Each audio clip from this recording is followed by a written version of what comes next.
Ok, senhores, vamos para mais uma aula do nosso módulo de legislação profissional. Certo? Hoje nós vamos tratar a respeito do Código de Ética do Profissional Técnico Industrial, certo? Ou seja, Resolução 02 de 2018 do CFT.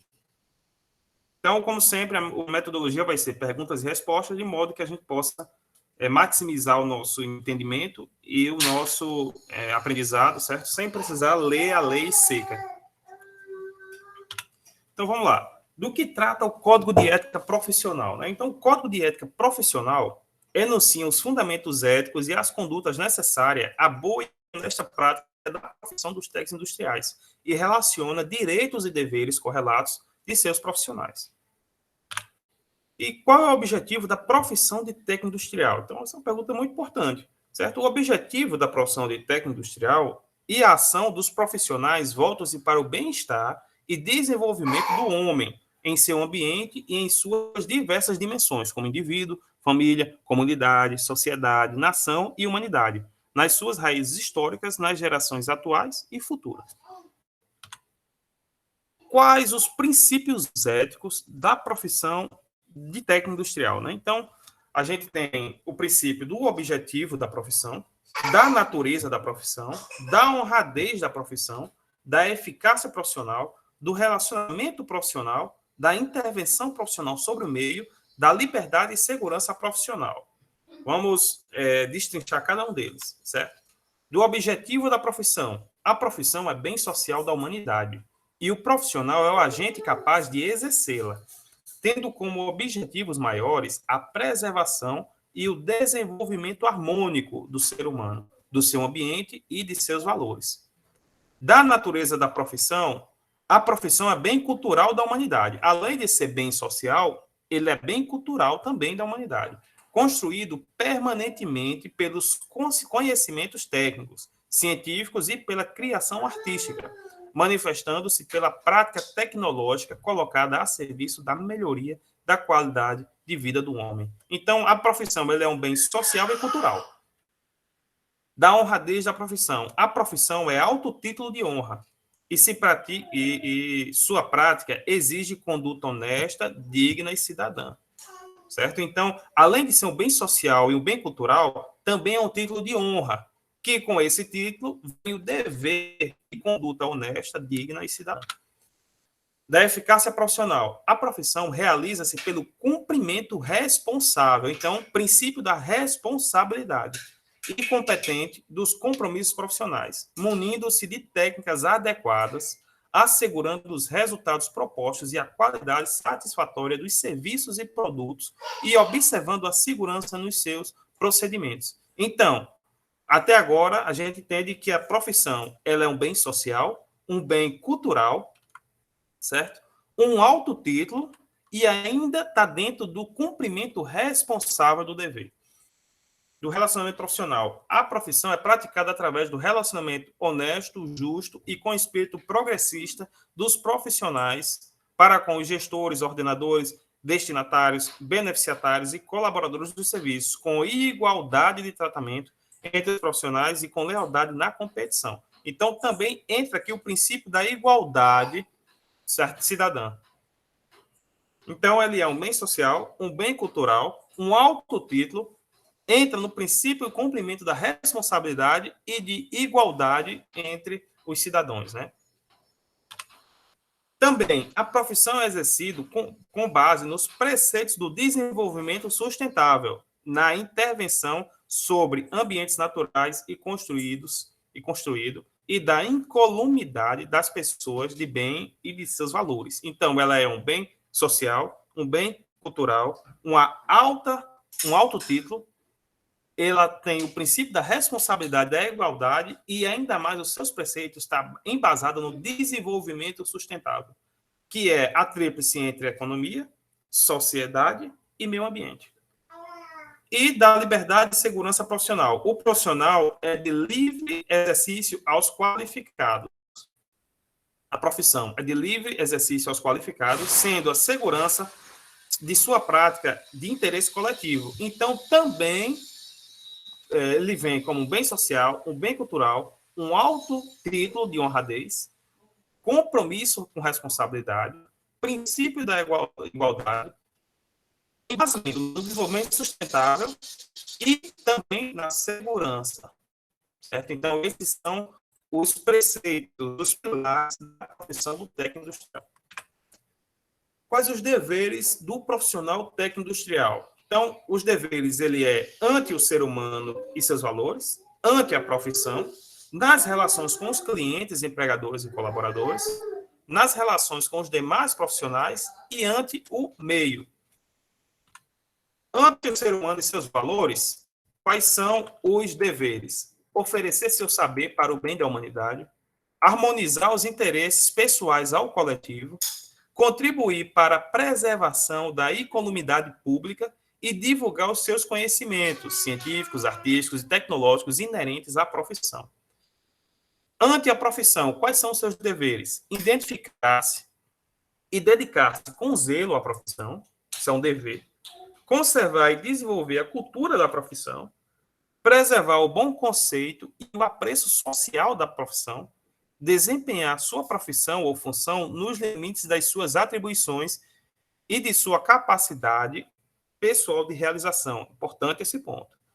Empenhar-se junto aos organismos profissionais no sentido da consolidação da cidadania e da solidariedade profissional e da coibição das transgressões éticas. Nas relações com os clientes, empregadores e colaboradores. Dispensar tratamentos justos a terceiros, observando o princípio da equidade. Resguardar o sigilo profissional quando do interesse do seu cliente ou empregador, salvo havendo a obrigação legal, divulgação ou da informação. Fornecer informação certa, precisa e objetiva em publicidade e propaganda pessoal.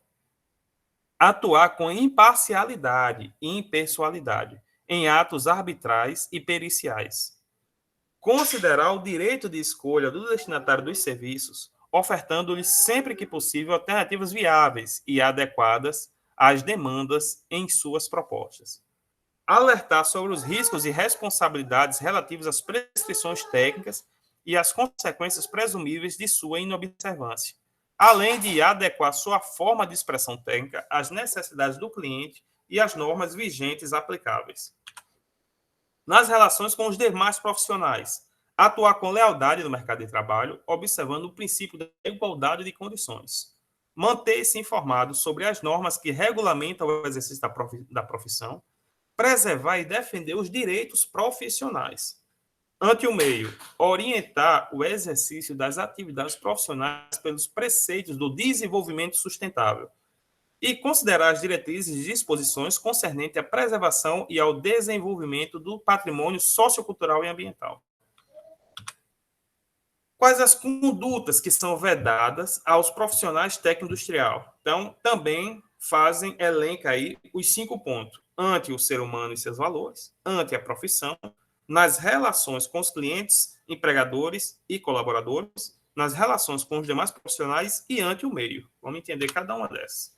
Então, ante o ser humano e seus valores, descumprir voluntariamente e injustificadamente com os deveres do ofício. Usar de privilégio profissional ou faculdade decorrente de função de forma abusiva para fins discriminatórios ou para auferir vantagens pessoais. Prestar de má-fé orientação, proposta, prescrição técnica ou qualquer ato profissional que possa resultar em dano às pessoas e aos seus bens patrimoniais. Lembrando que, toda vez que a gente fala em condutas vedadas, lembre que constitucionalmente nós temos o nosso direito à defesa e constitucionalmente, para qualquer que seja a sua acusação, tende a haver as provas, certo? Então, não é simplesmente acusar, tem que provar, certo? Ante a profissão, aceitar trabalho, contrato, emprego, função ou tarefa para as quais não tenha efetiva qualificação, utilizar indevida e ou abusivamente do privilégio de exclusividade de direito profissional, emitir e ou ocultar fato de seu conhecimento que transgrida a ética profissional. Nas relações com os clientes, empregadores e colaboradores, formular propostas de salário com valor vil, com valor baixo, certo? É aquela prostituição do mercado que a gente chama. Apresentar proposta de honorários com valores vistos e ou respeitando a tabela de honorário mínimos aplicáveis. Usar de artifícios ou expedientes enganosos que impeçam o legítimo acesso dos colaboradores às devidas promoções e ao desenvolvimento profissional. Descuidar com as medidas de segurança e saúde do trabalho sob sua coordenação. Suspender serviços contratados de forma injustificada e sem prévia comunicação, além de impor ritmo de trabalho excessivo e ou exercer pressão psicológica ou assédio moral sobre os colaboradores. Nas relações com as demais profissões, de trabalho de outro profissional sem a devida autorização do seu titular, salvo no exercício do dever legal. Referir-se preconceituosamente a outro profissional. Agir de forma discriminatória em detrimento de outro profissional. E atentar contra a liberdade do exercício da profissão ou contra os direitos do outro profissional. Ante o meio, prestar-se de má-fé, orientação, proposta, prescrição técnica ou qualquer ato profissional que possa resultar em dano ao ambiente natural, à saúde humana e ao patrimônio cultural. Certo? Então, está bastante claro aqui no artigo 10 da resolução 218 do CFT o que pode fazer e o que não pode fazer. Então, se você está dentro disso aqui, não faça. Certo? É simples. Quais são os direitos? Agora a gente viu os deveres, as condutas vedadas e, por último, os direitos. Então, entenda bem que os direitos ficam por último, porque, primeiro, você tem que garantir o seu dever. Segundo, você tem que ter a sua conduta para depois pedir o seu direito. Certo? Então, existe aí, assim como está na resolução, existe uma hierarquia. Você não pode colocar o direito na frente do dever. É o dever na frente do direito. Certo? Então, vamos lá. Nós temos os direitos coletivos e os direitos individuais. Os direitos coletivos: a livre associação e organização em corporações profissionais, ao gozo da exclusividade do exercício profissional, ao reconhecimento legal e à representação institucional. Já os direitos individuais: a liberdade de escolha e especialização, a liberdade de escolha de métodos, procedimentos e formas de expressão, ao uso do título profissional, a exclusividade de ato de ofício a que se dedicar, a justa remuneração proporcional à sua capacidade de dedicação e aos graus de complexidade, risco, experiência e especialização requerido por sua tarefa, ao provimento de meios e condições de trabalho digno, eficaz e seguro, a recusa ou interrupção de trabalho, contrato, emprego, função ou tarefa, quando julgar incompatível com sua titulação, capacidade ou dignidade pessoais. Então, esse ponto é muito importante. A proteção do seu título, dos seus contratos e do seu trabalho, a proteção da propriedade intelectual sobre sua criação, a competição honesta no mercado de trabalho, a liberdade de associar-se a corporações profissionais, como sindicatos, cooperativas, conselhos, entre outros, a propriedade de seu acervo técnico profissional. Certo? Então, dito isso, finalizamos a nossa aula.